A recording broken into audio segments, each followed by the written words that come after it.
네, 외교부 재경부 기후부 장관님 보고는 마쳤습니다. 혹시 보고사항에 대한 다른 의견 있으신가요?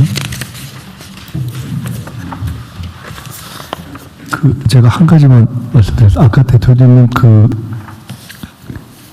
전쟁 상황에 있는 데서 귀국 의사가 있는데 못 따라오는 분이 없냐고 여쭤보셨는데 장관님께서 프로세스 과정 중에 있는 경우는 있는데 의사 표명을 한 경우는 없다 이렇게 말씀하셨지 않습니까? 근데 국민들께서 그러신데 제가 기운지는 모르겠지만은 실제 상황에서는 조금 그렇게 단순하지 않은 미묘한 경우가 있을 수 있을 것 같습니다. 예를 들어 지금 상황이 발생해서 정부에서 권유를 했고 이미 상당히 귀국을 했는데 남아 계신 경우는 삶의 터전이나 이런 것 때문에 이럴까 저럴까 고민해서 남아있는 경우가 대부분의 경우인데 희망을 받거나 또는 정부에서 권유를 하는데 실제 귀국하지 않으면 안 되는 위험한 상황이 막상 급히 발생을 하면은 그때는 희망을 표시해도 사실은 바로 돌아오지 못하는 상황이 실제 발생할 수 있고 그때 의사표명의 문제, 통지의 문제, 그다음에 귀국의 문제들이 다 상당히 어려울 수 있어서 그런 부분에 대해서 그때그때 국민이 바뀔 때마다 상당히 선제적으로 통지도 해주시고 선제적으로 확인도 해주시고 지속적으로 체크하는 과정이 좀 필요할 것 같다. 그런 미묘한 상황이 있다는 걸 좀 이해해 주시고 외교부에서 좀 이걸 조금 더 민감하게 대응을 해주셨으면 좋겠다는 생각이 있고요. 다음은 현안 토의로 넘어가겠습니다. 토의 안건은 2027년 국민주권정부 예산 편성 방향입니다. 실제 편성부터 예산 편성 방향을 포함해서 실제 편성까지 이재명 정부, 주권정부가 기획하는 첫 예산이자 기획예산처가 신설된 이후에 처음 편성되는 예산이 이번 2027년 예산안입니다. 그래서 오늘 국무회의 토의를 거쳐서 내년 예산 편성 방향에 지방 주도 성장 등 우리 정부의 국정 패러다임을 충실히 반영하려고 하고 있습니다. 그 기조를 기획예산처 차관께서 발제해 주시기 바랍니다. 예, 2027년 국민주권정부 예산 편성 방향에 대해서 간략하게 보고 올리겠습니다. 당장 중동 전쟁에 따른 상황 변화에 빈틈없이 대응하는 것이 화급한 과제인 게 사실입니다. 하지만 이에 덧붙여 내년 예산을 단단하고 치밀하게 준비하는 일 또한 소홀히 할 수 없는 일인 것 같습니다. 먼저 27년 예산안의 의미입니다. 27년 예산안은 총리께서 말씀 주신 것처럼 통상적인 예년의 예산과 달리 각별한 의미가 있는 예산입니다. 27년은 이재명 정부 출범 3년 차입니다. 적극 재정을 통해 국정 성과를 본격적으로 증명해야 되는 시기입니다. 이재명 정부 5대 성장 패러다임 대전환에 대해서 신년사를 통해서 대통령님께서 말씀을 주셨는데요. 지방주도 성장, 모두의 성장, 안전기반, 문화가 이끄는 성장, 평화 뒷받침으로 새로운 시대를 구현하고 국민이 체감할 수 있는 대한민국 대도약을 위해 충분한 재정 투자가 필요한 시점입니다. 두 번째로 현 정부가 처음으로 온전하게 예산 편성 전 과정을 주관하는 진정한 국민주권 예산이라고 볼 수 있겠습니다.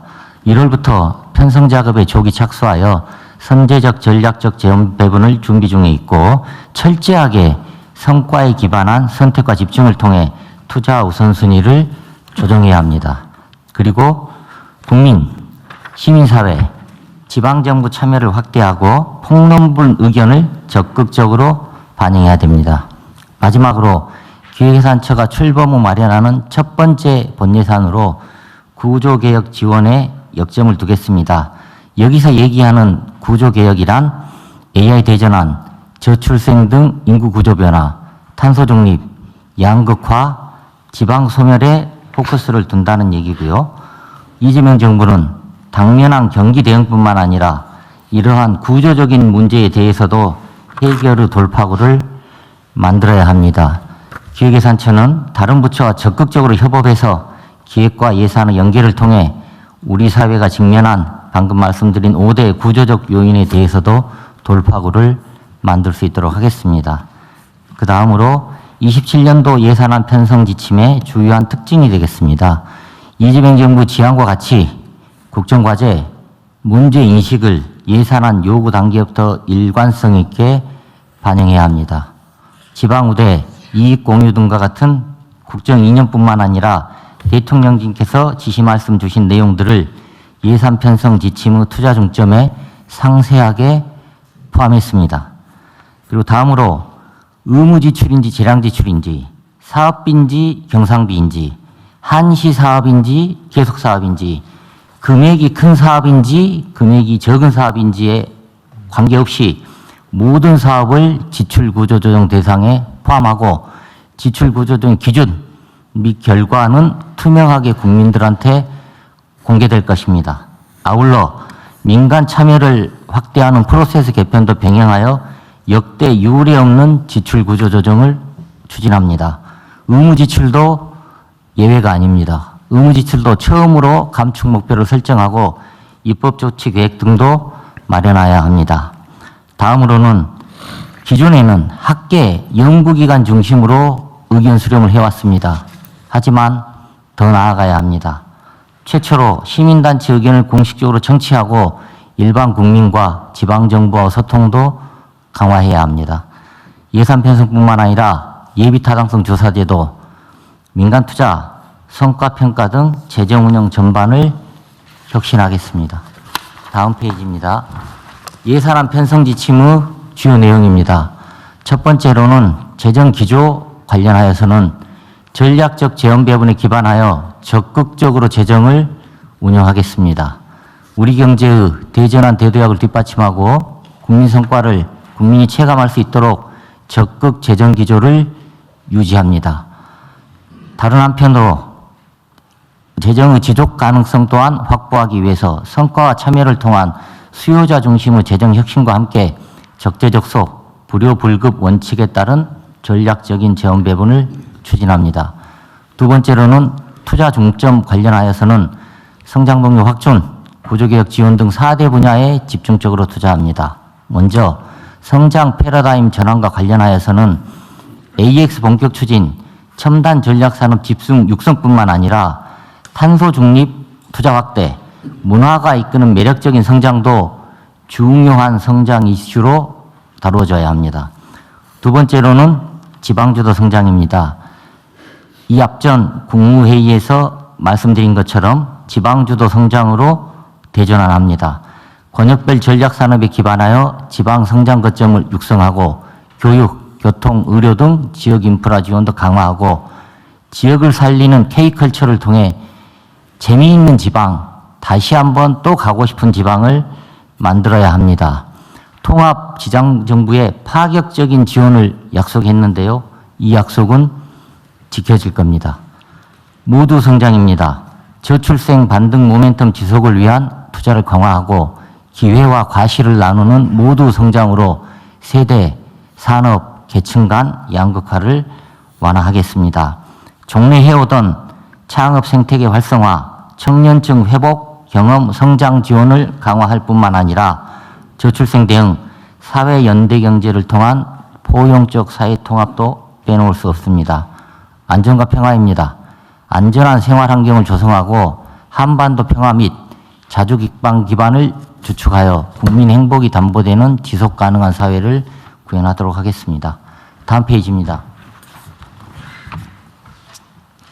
그 다음 페이지는 재정운영 혁신하고 관련되는 건데요. 재정운영 혁신도 내용에 못지않게 중요합니다. 어떤 경우에는 그릇이 내용을 규정하는 경우도 있습니다. 성과와 참여를 통해 재정운영 전 과정을 수요자 중심으로 혁신하겠습니다. 지출구조조정입니다. 아까 말씀드린 것처럼 지출구조조정은 각 부처의 핵심 어젠다와 동전의 양면입니다. 국민주권정부 국정과제를 성과 있게 추진하기 위해서는 공세적인 지출구조조정이 필수 항목입니다.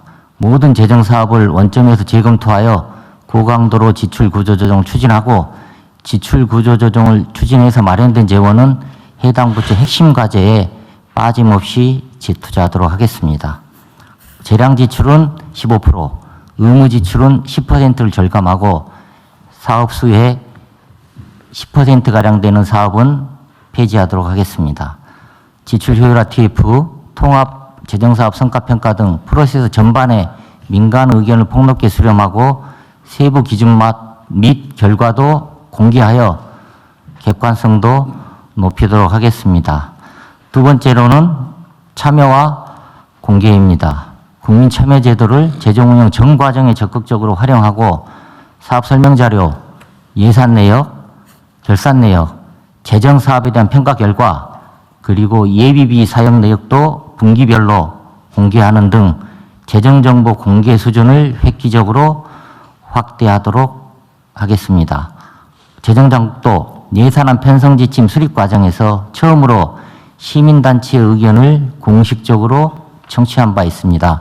각 부처에서도 예산 요구안을 마련하는 과정에서 현장 방문 등 청취하신 국민 의견을 예산 요구서에 꼼꼼하게 반영해 주십시오. 그 다음으로는 지방의대입니다. 지방의대와 관련된 내용에 대해서는 지난주 국무회의에 상세하게 보고 드린 바가 있습니다.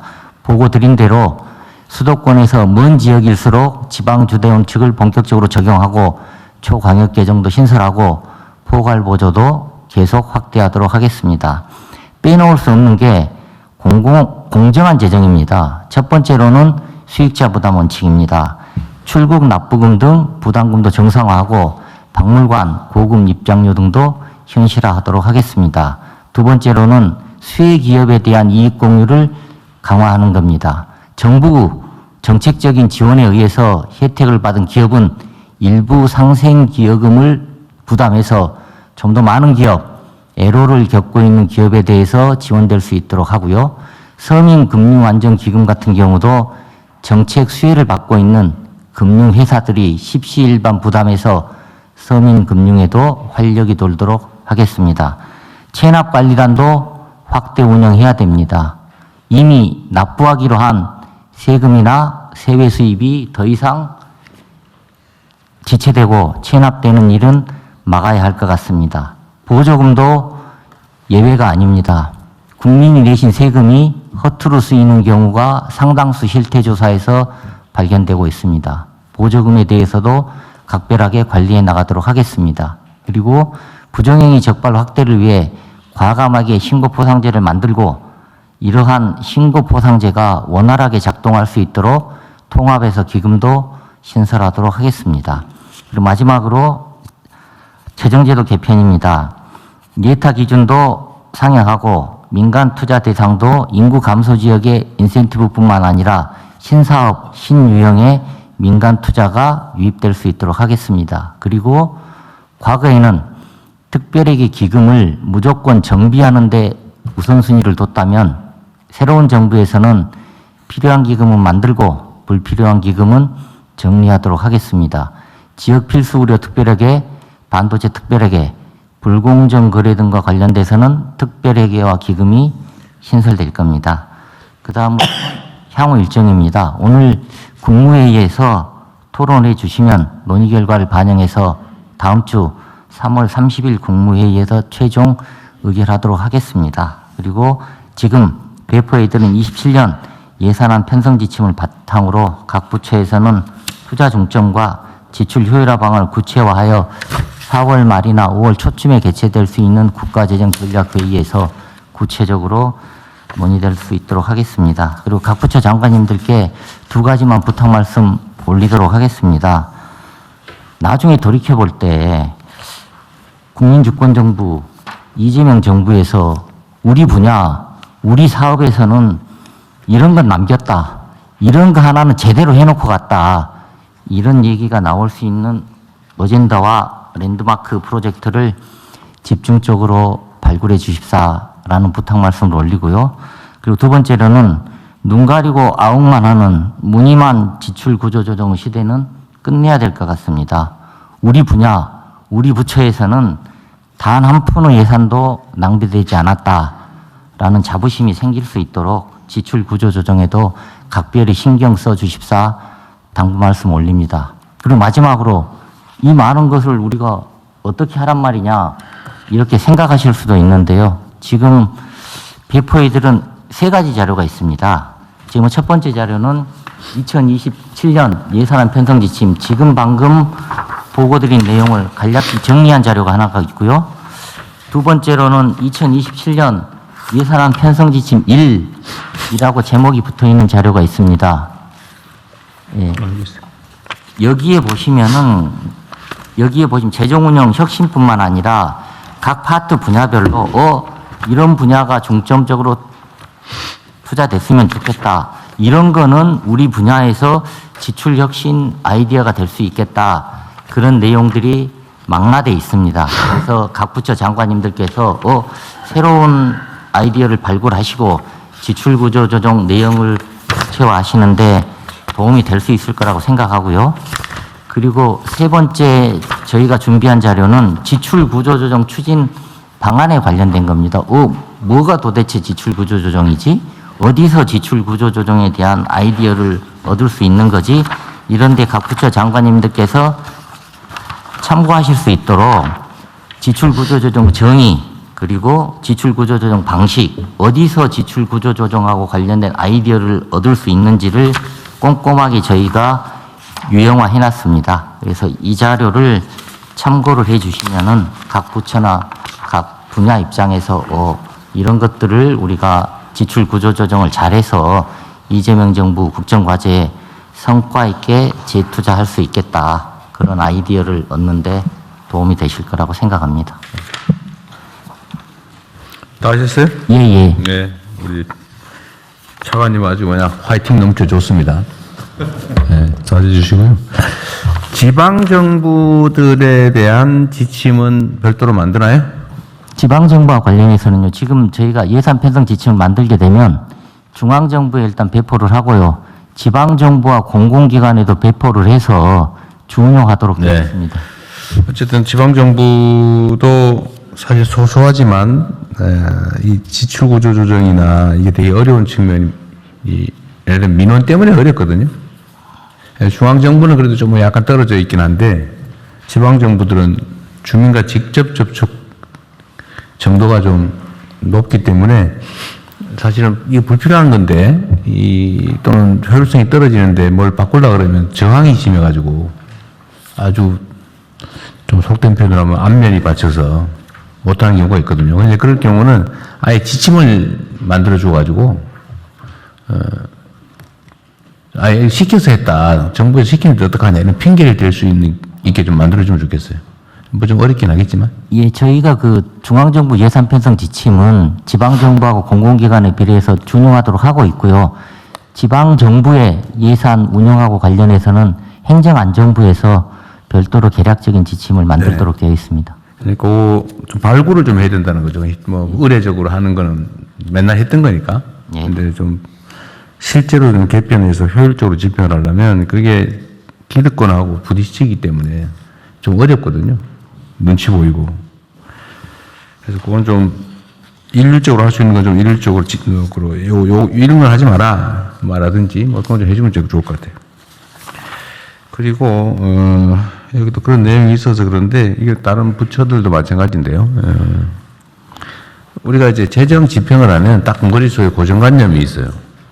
공공이 하거나 민간이 하거나 둘 중에 하나입니다. 근데 그 세상에는 꼭 그 두 가지만 있는 게 아니거든요. 예를 들면 사회간접자본, 인프라 구축 이런 거에 그런 게 많죠. 재정으로 하려니 돈이 많이 들어요. 막 세금 부담에다가 국채 비율에다가 막 이러니까 부담이 너무 크죠. 그래서 그 다음에 나온 안이 민간 기업한테 맡긴 거예요. 돈과 실행력을 가진 민간 기업. 그러니까 민간 기업들은 돈 버는 게 목표니까 온갖 편법을 써가지고 바가지를 씌운단 말이에요. 지금 내가 어디라고 얘기는 안 하겠는데 재정 보전을 해주게 돼 있으니까 자주전에 비용이 많이 들수록 많이 받을 수 있어요. 그래서 1,000억이면 지을 수 있는 거를 한 2,000억 정도 만들어가지고 막 부풀리죠. 그래서 지원을 받아요. 그런 다음 운영비에서 수익이 부족하면 보전을 해주냐 보통. 요새는 좀 없앴다고는 하던데 비용을 부족한 부분을 보존을 해주니까 비용을 부풀려요. 어떻게 부풀리냐? 자회사를 하나 만든 다음에 자기가 여기다 투자를 한 다음에 여기서 돈을 빌리는데 이자가 옛날에 40%씩 받고 말이에요. 요즘도 25%씩 받는 것 같더라고요. 20%, 25%씩. 지금 저 복지부 산하에도 그런 데 있어요. 그런 걸 또 연금이 인수를 해서 또 수익률이 높으니까. 이게 완전히 저는 이게 국민들 상대로 도둑질하는 거라고 생각되는데. 근데 이런 방식으로 한단 말이에요. 돈 버는 게 돈이 막이니까요. 그래서 꼭 이 두 가지밖에 없냐. 그럼 재정 부족하면 못하고 민간에 맡기니 그런 욕심을 부리고 부정부패 저지른다. 부당행위 한다. 그럼 어떡하냐. 중간 형태도 있는 거죠. 민간의 효율과 공공성이라고 하는 걸 결합한 제3섹터라고 하는 민관 합동 방식도 얼마든지 있는 거죠. 제가 이런 거 하다 뭐 한번 엄청난 욕도 먹었지만. 어쨌든 그 중간 형태도 좀 권장을 해가지고 민간의 효율성, 공공의 공익성 이걸 결합한 방식도 얼마든지 있다. 그럼 돈 안 들고 할 수 있거든요. 그리고 확실히 돈이 남는 거는 민간 기업보다는 국민들 일반에게 기회를 공공의 시민들한테 줄 수도 있다는 거죠. 예를 들면 제가 전에도 한번 얘기했지만 송전망, 송배전망 인프라 구축에 한전이 돈이 없어 못한다 지금 그러고 있잖아요. 나도 황당하더라고요. 민간에 맡기면 또 문제가 생길 것 같으니까. 시민들한테 투자 기회를 주고 일종의 수익 보장을 해주고 거기에 맞게 요금 책정을 하면 아주 안전한 사업이잖아요. 그 시민들은 투자할 데 없어가지고 지금 난리인데. 그러니까 이건 시민들과 제3섹터를 만들 수도 있는 거죠. 이렇게 좀 다양하게 좀 하면 좋겠고 특히 인프라 구축 관련해서는 이 제3섹터 방식들을 좀 더 적극적으로 각 부처가 발굴해 주면 좋겠습니다. 그래야 좀 일이 될 것 같아요.